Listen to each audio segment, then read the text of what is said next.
Chloé a vu les jumeaux de sa voisine laissés sans surveillance sur la rive, devant sa maison. Elle s'est dit, il y a quelque chose qui cloche, et ce qu'elle a trouvé n'était que le début de ce qu'elle allait apprendre sur la vie de sa voisine discrète. Chloé avait 83 ans et vivait au bord de l'océan dans une grande et belle maison que personne n'avait le temps de visiter. Beaucoup de choses avaient changé au cours des 50 dernières années, depuis le jour du mariage de Chloé et Harry, lorsqu'il l'avait portée, les yeux bandés, dans ce lieu magnifique pour la première fois. Bien des années plus tard, Chloé pouvait encore entendre le rire de Harry résonner sur les murs. Son âme était dans cette maison, tout comme les souvenirs du magnifique fils qui l'ont élevé ensemble contre vent et marée. Mais les enfants grandissent, et les êtres chers rendent leur dernier soupir. Cela fait maintenant 7 ans que Chloé vit seule dans la même maison. Elle souhaitait que son fils Steve lui rende visite, ne serait-ce que pour une journée. Bien sûr, le jeune homme a maintenant sa propre famille, une adorable petite fille Eva, et une entreprise dont il doit s'occuper. Et même si Steve passait des appels vidéo avec Chloé tous les 2 jours, elle trouvait tout cela frustrant. Elle était donc là, à regarder le coucher de soleil, en pensant à son fils et à sa petite fille qui étaient à des kilomètres, et souhaitait être avec eux. Un jour, Chloé a entendu des bruits provenant de la maison voisine. C'était un endroit beaucoup plus petit, le genre qui aurait dû être rénové il y a des années. Chloé regarde par la fenêtre et est ravie de voir qu'elle a de nouveaux voisins. Les yeux de Chloé se sont élargis, visiblement très excitée en voyant une jeune femme travaillant dans la cuisine, en train de gronder 2 garçons qui semblaient être des jumeaux. Ce soir-là, Chloé était restée debout avec un panier de biscuits sur l'entrée non aménagée du voisin, attendant que quelqu'un réponde. Elle pouvait encore entendre des bruits de l'intérieur, mais personne n'avait ouvert la porte.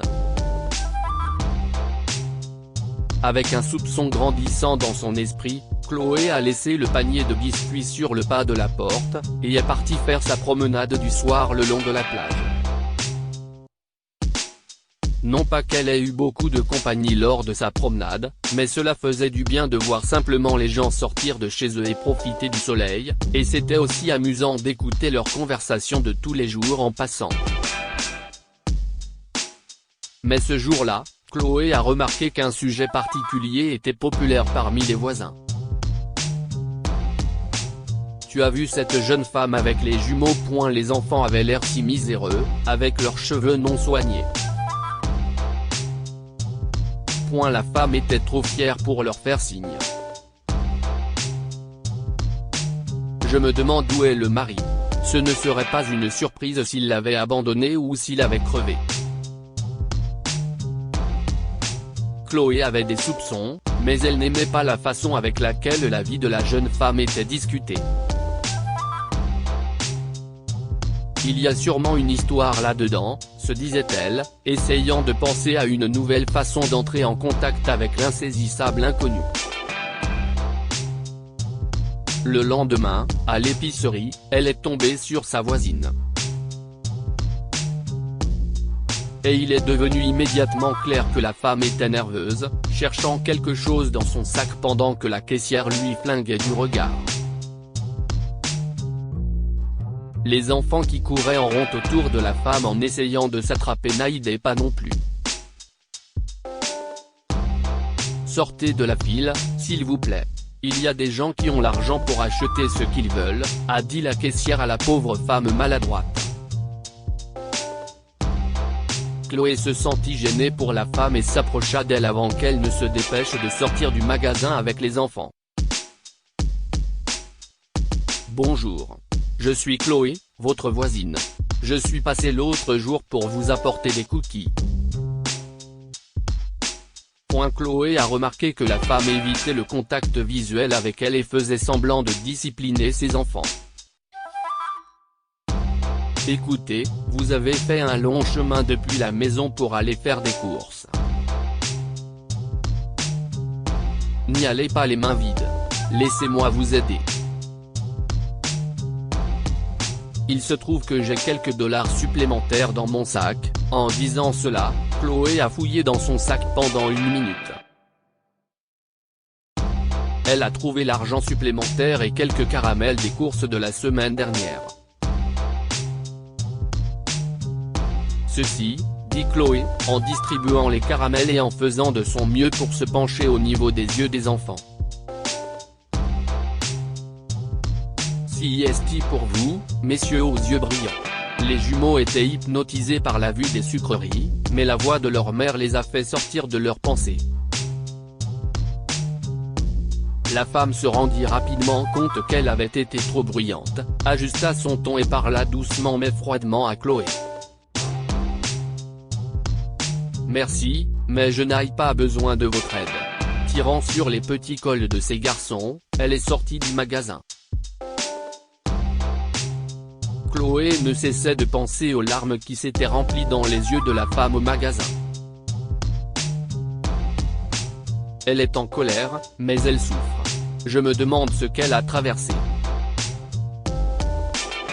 Chloé allait finalement l'apprendre quelques jours plus tard. Un matin, quand Chloé s'est réveillée et a marché le long de la rive, elle a entendu les bruits d'éclaboussures d'eau et le son d'enfants riant sauvagement. Elle a suivi le bruit et a été inquiète de trouver les jumeaux de la maison voisine debout dans l'eau de l'océan jusqu'aux genoux. Les garçons, où est votre mère? Elle a appelé les enfants. Les frères ont souri à Chloé et ont montré la direction de leur maison. Chloé a regardé autour d'elle et a attendu avec les garçons pendant quelques minutes, mais il n'y avait aucun signe de leur mère. Quelque chose n'allait pas. Cette femme ne semble pas être du genre négligent. Je dois aller vérifier, s'est-elle dit tout en attrapant simultanément les mains des enfants et en les raccompagnant jusqu'à leur maison. Dieu merci, elle l'a fait. Si Chloé avait ignoré son instinct ou était arrivée ne serait-ce que quelques minutes plus tard, les jumeaux innocents auraient perdu leur mère pour toujours.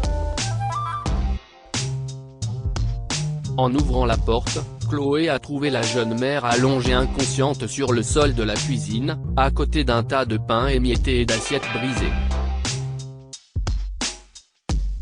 Les jumeaux ont commencé à pleurer, essayant de secouer leur mère pour la réveiller.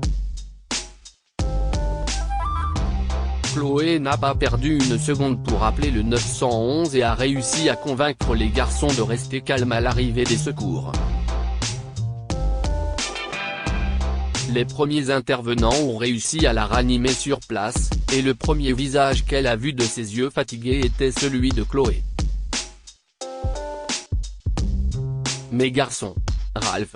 Raymond, a crié la femme à ses enfants depuis le brancard alors que l'équipe médicale et l'ambulance se préparaient à l'emmener. Chloé a lu l'inquiétude dans les yeux de la jeune mère et a saisi ses paumes. Ne vous inquiétez pas. Tout va s'arranger. Je vais m'occuper de vos petits garçons. Si est-il la première fois que la femme a regardé Chloé dans les yeux et a hoché la tête en signe de gratitude. Chloé savait très peu de choses sur cette femme étrange, et les ragots à son sujet ne faisaient qu'empirer. Mais Chloé préférait croire que le monde est fondé sur la bonté et la gentillesse. Elle a tenu sa promesse et s'est occupée des enfants comme une grand-mère. Elle a accueilli Ralph et Ray et les a laissés dormir dans la chambre qui avait été spécialement aménagée pour sa petite fille Eva. Chloé donnait aux enfants une nourriture nutritive, jouait et chantait avec eux, et le soir, elle répondait à tous les soucis qu'il avait dans leur petit cœur concernant la santé de leur mère. Elle sera debout et vous courra après en un rien de temps, les garçons. Mais elle aura besoin que vous vous comportiez bien, sourit-elle en ébouriffant les cheveux des garçons. Ce fut pendant ces quelques jours que la vérité sur la jeune femme est apparue. Les enfants n'étaient pas assez âgés pour s'exprimer, mais ils l'ont conduit à un journal intime de leur mère. Page après page, il révèle que les garçons ont été abandonnés par leur père, qui menait une vie luxueuse dans une grande ville. Je suis leur maman et leur papa, maintenant. Je ne les laisserai jamais se sentir abandonnés comme l'a fait leur père. Je dois subvenir à leurs besoins, et un jour, je les installerai dans une grande et belle maison. Ils auront tout ce qu'ils pourront demander.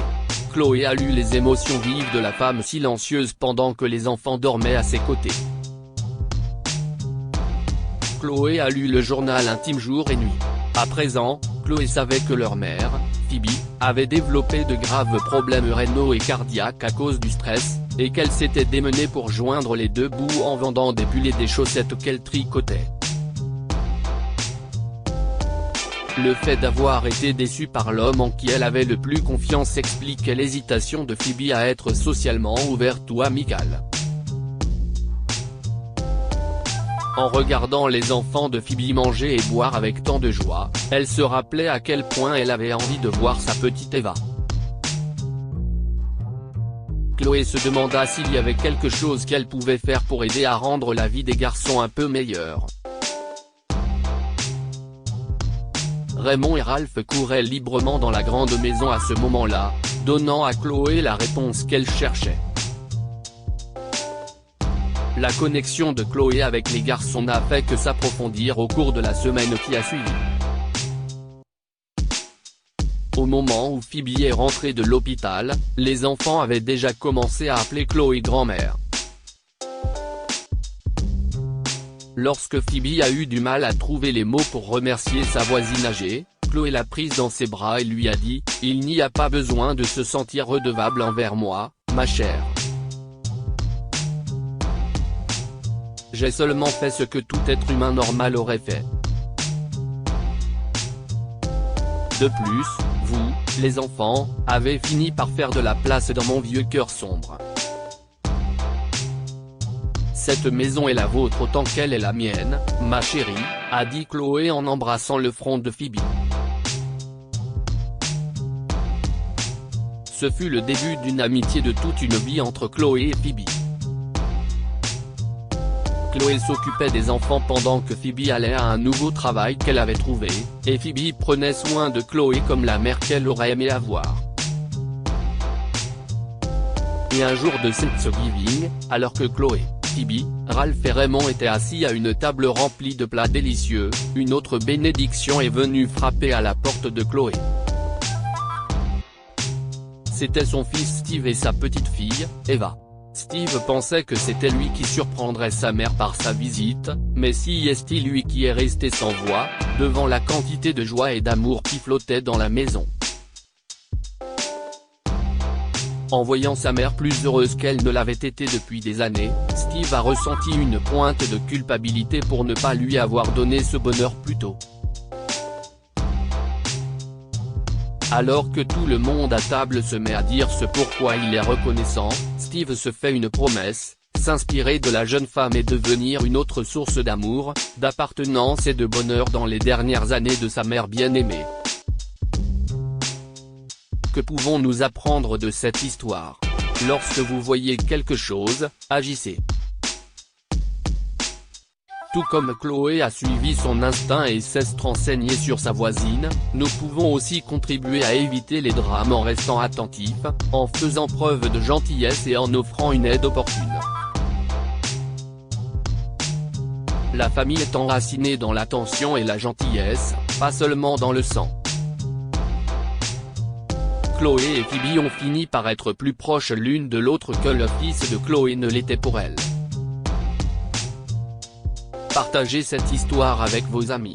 Elle pourrait égayer leur journée et les inspirer. Si vous avez aimé cette histoire, vous aimerez peut-être celle d'une dame âgée qui salue tous les jours des étudiants, mais se fait ignorer. Un jour, elle trouve des fleurs sur son porche. Abonnez-vous à Mon Mama sur Google News.